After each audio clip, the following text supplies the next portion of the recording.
पिछले कुछ समय से ईरान ने अपने हथियारों के जखीरे में नए नए हथियार शामिल कर दुनिया को चौंकाने का काम किया है, चाहे वो क्रूज मिसाइलें हों, हाइपरसोनिक मिसाइलें या फिर एक से बढ़कर एक ड्रोन। ईरान अपने इन हथियारों को दुनिया के सामने नुमाया कर अपने दुश्मनों को चेतावनी देता रहता है। चाहे वो रूस यूक्रेन युद्ध हो या फिर इजराइल हमास की जंग, दोनों में ही ईरान के बने हथियारों का इस्तेमाल होता आया है।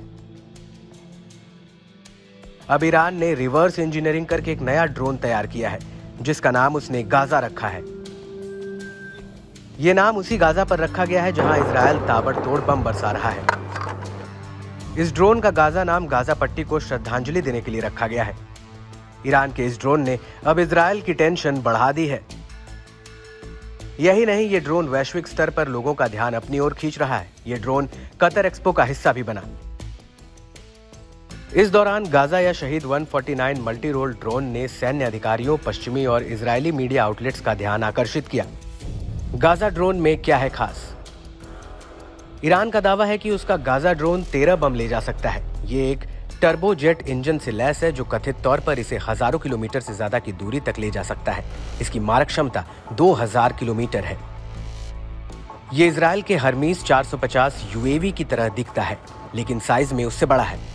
यरूशलेम पोस्ट की रिपोर्ट के मुताबिक गाजा ड्रोन 8 से ज्यादा बम ले जा सकता है। इसके साथ ही ये चलते हुए और रुके हुए टारगेट पर सटीक निशाना लगाने में सक्षम है।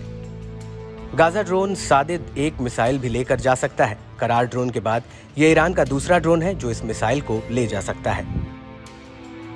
अमेरिका की क्यों बढ़ी टेंशन? बीते कुछ समय से मिडिल ईस्ट में ईरान समर्थित गुटों ने अमेरिकी MQ-9 रीपर ड्रोन को मार गिराने का दावा किया है। इसी को देखते हुए यह अंदाजा लगाया जा सकता है कि ईरान ने रिवर्स इंजीनियरिंग करके हूबहू अमेरिकी MQ-9 रीपर ड्रोन के समान गाजा ड्रोन तैयार किया है। अमेरिकी ड्रोन की तरह ही शहीद 149 के पंखों का फैलाव 21 मीटर है। यह अधिकतम 1500 किलोमीटर भार ले जा सकता है और यह टर्बो प्रॉप विमान इंजन द्वारा संचालित होता है। बता दें, अक्टूबर में ईरान के मिसाइल और ड्रोन निर्यात पर संयुक्त राष्ट्र का प्रतिबंध हट गया था।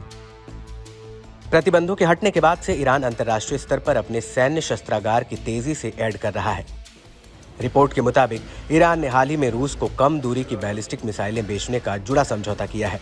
इसके अलावा सूडानी सरकार को भी ड्रोन बेचा। ईरान का नया ड्रोन अमेरिका के MQ-9 रीपर ड्रोन से आगे निकलने की एक कोशिश है, जिससे अमेरिका और उसके सहयोगियों की चिंता बढ़ गई है।